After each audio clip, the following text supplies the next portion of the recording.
Entonces, ¿cómo fluye la información? ¿Cómo se mueve la información? Entonces recordamos a esta japonesa, Mao Wanho, que dice, esta china, perdón, que dice, la vida se fundamenta en la organización del todo. Si la orquesta no está sonando, si todos no están tocando la partitura como es, eso suena horroroso. Pero si todos están tocando la partitura como es, eso puede sonar como Los Ángeles, ¿no es cierto?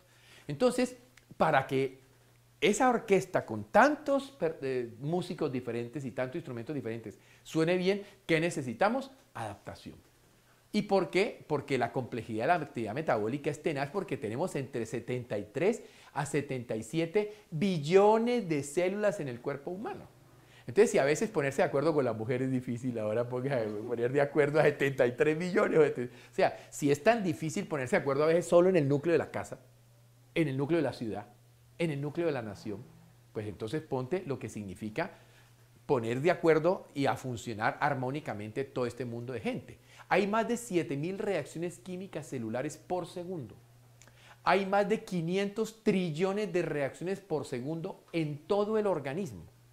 Entonces, evidentemente, la complejidad es demasiadamente tenaz y se necesita, por lo tanto, la sincronicidad.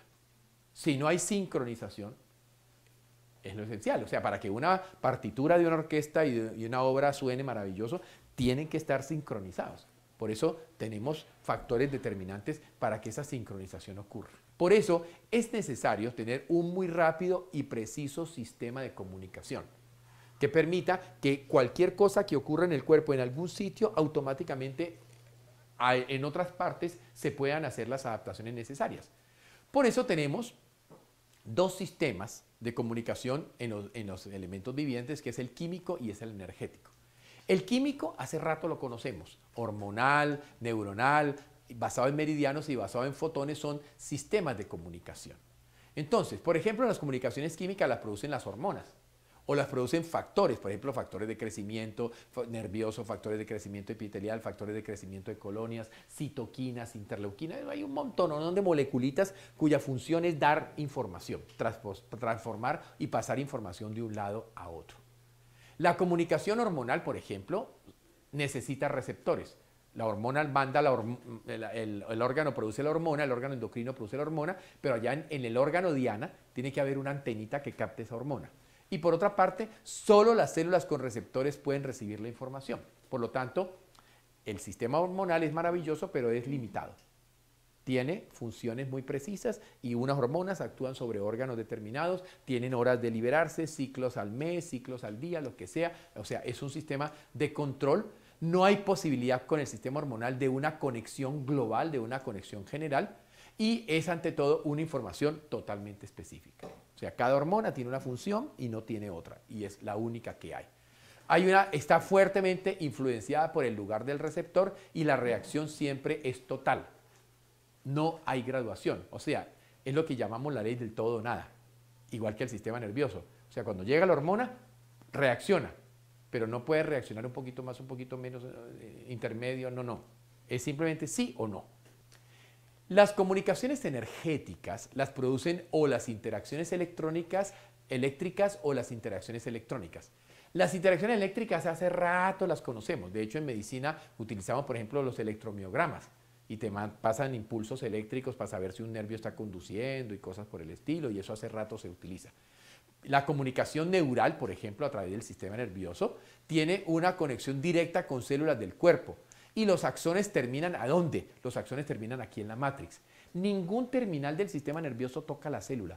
Todos los terminales del sistema nervioso terminan libres en la matrix. Entonces, por ejemplo, en el sistema de comunicación neural, por ejemplo, es lento. Los potenciales de acción tienen una conducción máxima de 20 metros por segundo. Claro, si vos pensás 20 metros por segundo para 1,80 m y pico que tenés vos, pues eso es aparentemente rapidísimo. Aparentemente rapidísimo. Pero contra lo que vamos a ver ahora, de la comunicación fotónica intercelular, esto es absolutamente lento, 20 metros por segundo, ¿no es cierto? En cambio, las interacciones electrónicas aún están en descubrimiento y estudio. Todavía esto es muy reciente. Esto no tiene más de 10 años de estarse trabajando. Entonces se vio que había otro sistema de comunicación muy importante, que es la comunicación eléctrico-fotónica. electrónica fotónica, ¿no es cierto? Y aquí la comunicación es directa, entre cada unidad biológica se realiza sin la participación de otros tejidos. O sea, una célula ¡pum!, manda la señal a la otra célula. Sí, utiliza, por ejemplo, el colágeno, utiliza fibras que hay entre estos para mandar la señal por aquí, de aquí para allá. Pero básicamente los tejidos tienen una participación vibracional en la transmisión de las señales a otros tejidos. Entonces, sale una información frecuencial y esa información frecuencial viaja y llega al otro lado a otra célula o a todas las células. Porque además lo interesante es que esta información no es como las hormonas que es solamente a un sitio o algo, o como la señal nerviosa que es solamente al músculo, sino que la señal aquí se va por toda la matriz. Por lo tanto, cuando vos metes una señal bioelectromagnética, es sistémica siempre, la recibe el cuerpo en su totalidad. No. Por eso ya no hay que preocuparse, por eso ponemos un pad o ponemos al paciente acostado en una camilla. Yo no necesito tener un cablecito que venga aquí y otro cablecito que venga acá, no. Eso entra y entró, ¿me entendés? Eso entra y se repartió por todas partes, entonces no necesito ese problema. Es rápido, esta comunicación electrofotónica ocurre a la velocidad de la luz, ¿no es cierto? Estamos hablando de 300.000 kilómetros por segundo, ¿no? Es una cosa loca, pues, o sea, el de otro de 20 metros por segundo, el sistema nervioso es un pobre pendejo. Entonces, esta información eléctrico-fotónica es específica. Una parte del cuerpo puede mandar una señal a otra parte del cuerpo que tenga células resonantes. Entonces, ese es el punto importante. Según la señal puede ser general o particular, dependiendo de la naturaleza de la señal. Y entonces, según eso, por ejemplo, cuando nosotros utilizamos equipos de bioresonancia, por ejemplo, entonces, digamos, el programa arranca así, descansa, genera otra señal, descansa, genera otra señal, descansa, genera otra señal, descansa. Entonces, de esa manera, digamos, hay un señal 1, señal 2, señal 3, señal 4. Eso es lo que podríamos llamar subprogramas. Cuando yo tengo, por ejemplo, un programa que se llama, por ejemplo, PAS. Entonces, ese programa puede... En la primera parte actúa sobre la corteza, en la segunda parte actúa sobre el sistema límbico, en la tercera parte actúa sobre el neurovegetativo. Es decir, cada subprograma que se pone allí es para que actúe sobre una estructura determinante dependiendo de qué es lo que yo quiero hacer con el programa. Eso se los voy a mostrar porque cada programa sabemos a dónde actúa, porque cada programa está hecho. O sea, la bioresonancia exógena es precisamente tomar la información que queremos transmitir, ponerla en un paquete, en un equipo que emite señales para... Si ustedes, por ejemplo, han visto el fractal, cuando está trabajando, de golpe las lucecitas hacen un bailecito, ¿no es cierto? Y de golpe para y arranca otro baile diferente.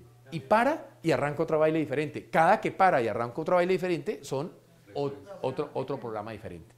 Entonces, pues, en un programa, por ejemplo, el programa de digestión, arranca trabajando hígado, luego trabaja páncreas, luego trabaja colon, luego trabaja mucosa, luego trabaja a lo mejor los macrófagos, no sé qué. O sea, son una serie de programas armados artificialmente con señales para estimular la coherencia de determinados órganos sobre los que queremos actuar dependiendo de qué es lo que yo quiero hacer con ese programa.